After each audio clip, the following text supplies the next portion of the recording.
السلام علیکم ورحمۃ اللہ وبرکاتہ۔ بسم اللہ الرحمن الرحیم۔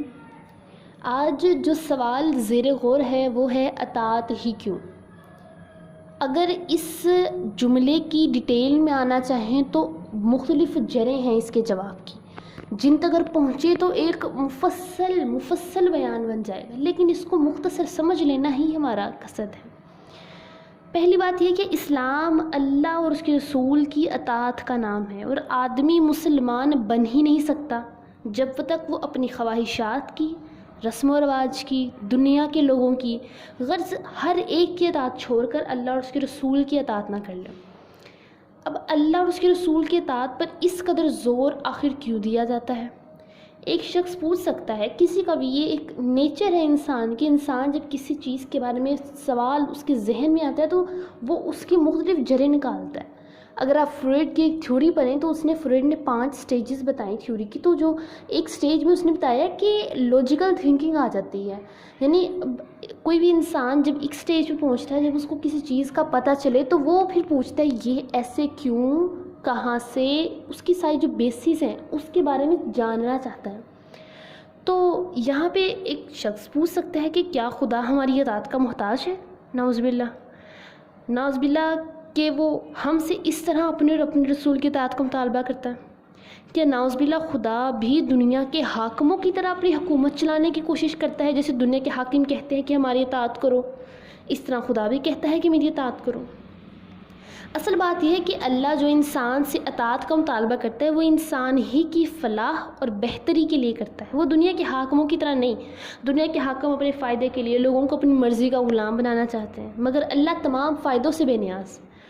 اس کو آپ کا ٹیکس نہیں چاہیے، اسے کوٹھیاں نہیں بنانی، اسے موٹرز نہیں خریدنی، اس کو کوئی عیش و عشرت کا جو سامان ہے وہ جمع کرنا، ان کی حاجت کرنا، وہ سب چیزیں نہیں ہیں۔ وہ پاک ہے، وہ کسی کا محتاج نہیں۔ دنیا میں سب کچھ اسی کا ہے، سارے خزانوں کا وہی مالک ہے۔ وہ آپ سے صرف اس لیے اطاعت کا مطالبہ کرتا ہے کہ آپ ہی کی بھلائی منظور ہے اسے۔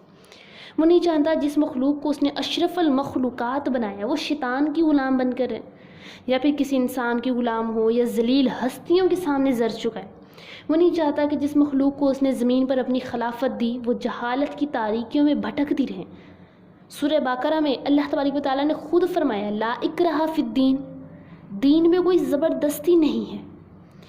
تو سب سے پہلا اب آپ نے کچھ کانسیپٹ دیکھنے ہیں کہ دنیا میں آپ کی زندگی سے بے شمار تعلقات ہیں جو آپ سے جڑے ہوئے ہیں، جن کو آپ اپنے ساتھ لے کے چلتے ہیں، جن کی اطاعت کرنا، جہاں پہ کہیں پہ آپ نے کسی کی اطاعت کرنی ہوتی ہے، کہیں سے آپ نے اطاعت کروانی ہوتی ہے، یہ چھوٹے بیسز ہیں۔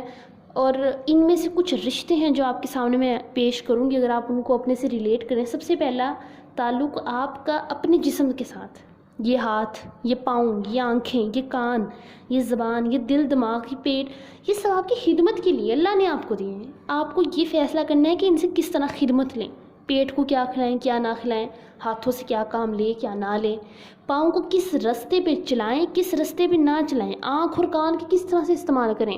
آنکھ کی حفاظت، اللہ نے فرمایا کہ آنکھ کی حفاظت یہ ہے کہ کچھ جو دیکھو وہ اچھا دیکھو، کان کی حفاظت یہ ہے جو سنو وہ اچھا سنو، پاؤں کو کس رستے پہ چلائیں وہ سب چیزیں جو پہلے ہوئیں، زبان کو کن باتوں کے لیے استعمال کیا جائے، دل میں کیسے خیالات رکھے جائیں، دماغ سے کیسی باتیں سوچی جائیں۔ ان سب خادموں سے آپ اچھے کام بھی لے سکتے ہیں اور برے بھی کام لے سکتے ہیں۔ اس کے بعد سیکنڈ پوائنٹ پہ آپ کا تعلق ہے اپنے گھر والوں سے، باپ سے، اپنی ماں سے، اپنی بہن سے، اپنے بھائی سے، بیوی، اولاد، شوہر، یہ جو رشتہ دار ہیں آپ کے، یہ جو آپ کے دن رات کے تعلق کے لوگ ہیں، یہاں آپ کو یہ فیصلہ کرنا ہے کہ آپ کو کن کے ساتھ کس طرح کا برتاؤ کرنا ہے، آپ کو ان کے حقوق ادا کرنے ہیں، آپ کس طرح ان کو لے کر چلتے ہیں۔ ٹھیک ہے، ان کے ساتھ ٹھیک برتاؤ کرنے ہی پر دیکھیے دنیا اور آخرت میں آپ کو راحت ملے گی، آپ کو خوشی ملے گی، آپ کو تسکین ملے گی۔ ایک طرف آپ کہیں گے کہ نہیں جی ہمیں اس نے تو فلاں نے یہ کہا اور یہ کہا، لیکن کسی کے برا کرنے پہ بھی اس کے ساتھ آپ اچھائی کریں گے تو آپ کے دل کو جو سکون، جو راحت، جو تسکین ملتی ہے اس کو آپ خود محسوس کر سکتے ہیں، اس کو عملی طور پہ اس کو جامہ پہنا کر۔ پھر آپ کا تعلقات ہے دنیا کے بے شمار لوگوں، جس میں آپ کے ہمسائے ہیں، آپ کے دوست ہیں، آپ کے عزیز و اقارب ہیں، آپ کے محترم استاد ہیں۔ استاد آپ جب سے پیدا ہوئے اب تک آپ مختلف لوگوں سے مختلف چیزیں سیکھ رہے ہیں۔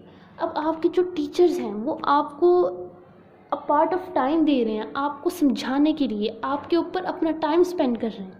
یہ جو آپ کے رشتے ہیں آپ کے پاس ہیں، یہ بہت سے وہ لوگ ہیں جو آپ کی خدمت کرتے ہیں، بہت سے وہ لوگ ہیں جن کی آپ خدمت کرتے ہیں.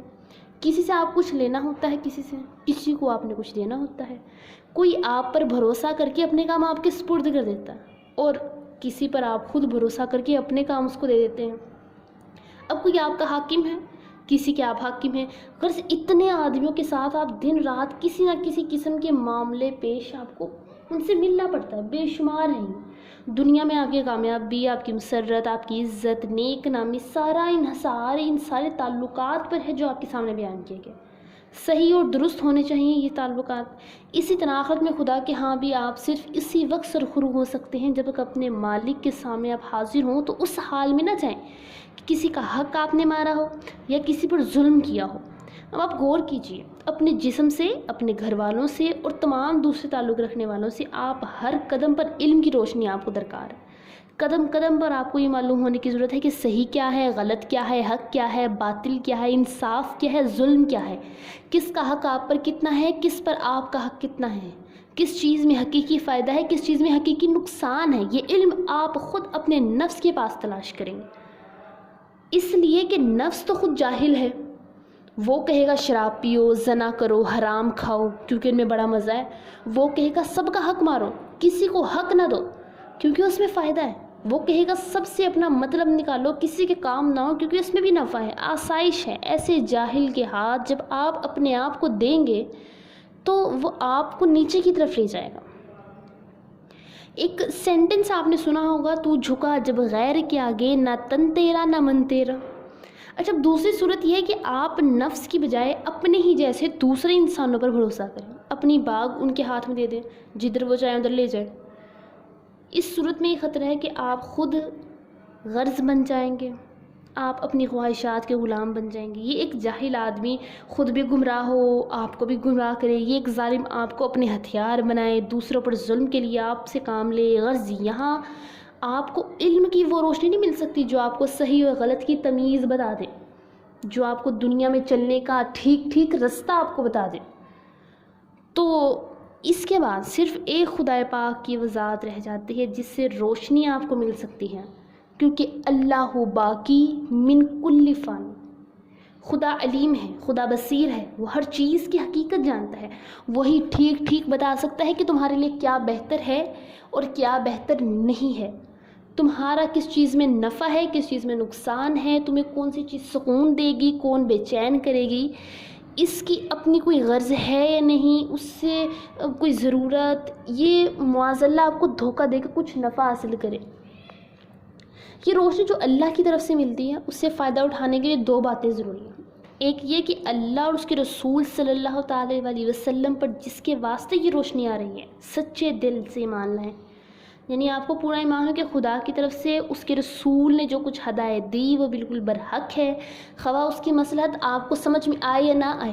یہاں پہ اشارہ کیا غیب کے علم کی طرف. غیب کا علم کیا ہے؟ سفر معراج ہے. سفر معراج انسان کی ناقص عقل میں نہ آنے والی بات ہے، لیکن اس پر جو یقین رکھتے ہیں وہی کامل مومن ہیں. اب فرض کیجئے ایک شخص آپ سے کہتا ہے کہ فلاں چیز زہر ہے، مار ڈالنے والی چیز ہے، اسے نہ کھاؤ. آپ کہتے ہیں بے شک تم نے سچ کہا، یہ زہر ہے، مار ڈالنے والی چیز ہے، مگر یہ جاننے اور ماننے کے باوجود آپ اس چیز کو کھا جاتے ہیں. ظاہر ہے اس کا نتیجہ وہی ہوگا جو نہ جانتے ہوئے کھانے کا ہو. ایسے ماننے اور جاننے سے کیا حاصل؟ اصلی فائدہ تو اسی وقت حاصل ہو سکتا ہے جب آپ ایمان لانے کے ساتھ اطاعت بھی کریں. جس بات کا حکم دیا اس پر فقط زبان سے آمنا و صدقنا نہ کہیں بلکہ اس پہ عمل بھی کریں. قرآن میں جا بجا حضور کی اطاعت کا ذکر آیا. سورہ مائدہ میں فرمایا وَأَطِیعُوا اللَّهَ وَأَطِیعُوا الرَّسُولَ، اور اطاعت کرو میری اور اطاعت کرو میرے رسول کی. سورہ نور میں اللہ تبارک و تعالیٰ فرماتا ہے وَإِن تُطِیعُوا وَتَهْتَدُوا، اگر میرے رسول کی اطاعت کرو گے تبھی تم ہدایت پاؤ گے. اب اسی لیے صرف اللہ اور اس کے رسول صلی اللہ تعالی علیہ وسلم کی اطاعت کرنی چاہیے. اس کا مطلب آپ یہ نہ سمجھ لیں کہ آپ کو کسی آدمی کی بات نہیں ماننی. اچھا، یہ کانسیپٹ جو سیدھا آپ کے سامنے پیش کیا گیا، اٹ ڈزنٹ مین کہ آپ صرف اسی ٹاپک کی طرف آ جائیں. to obey Allah and the Prophet محمد صلی اللہ علیہ وسلم. آپ نے اپنے پاس کے جو رشتہ دار ہیں ان کو بھی ساتھ لے کر چلیں. یہ دنیا کے ضابطے ہیں. اس کا مطلب یہ ہے کہ آپ آنکھیں بند کر کے کسی کے پیچھے نہ چلیں، بلکہ ہمیشہ یہ یاد رکھیں جو شخص آپ سے کسی کام کا کہتا ہے وہ خدا اور رسول کے مطابق کہتا ہے یا اس کے خلاف کہتا ہے. بات سب کی ماننی ہے لیکن خدا اور اس کے رسول کے احکام کے اندر رہ کے ماننی. یہی ضابطہ ہے اسلام کا، ہمارے دین کا. اب دراصل اللہ اور اس کے رسول کی اطاعت ہے جو ہے وہ کوئی بات خدا اور اس کے رسول اگر پیش کرے اس کو مکمل طور پہ اپنی زندگیوں میں شامل کر لیا جائے.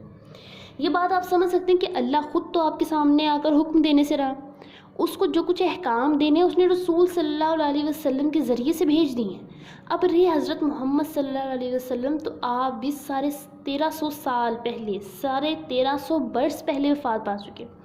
آپ کے ذریعے سے جو احکام خدا نے دیے وہ قرآن و حدیث میں ہیں، لیکن قرآن و حدیث خود بھی چلنے پھرنے اور بولنے کا حکم نہیں دینے. مینز وہ اب آپ کے پاس خود تو چل کے نہیں آئیں گے اور خود نہیں بولیں گے کہ یہ میں حدیث ہوں اور مجھے حضور نے کہا ہے.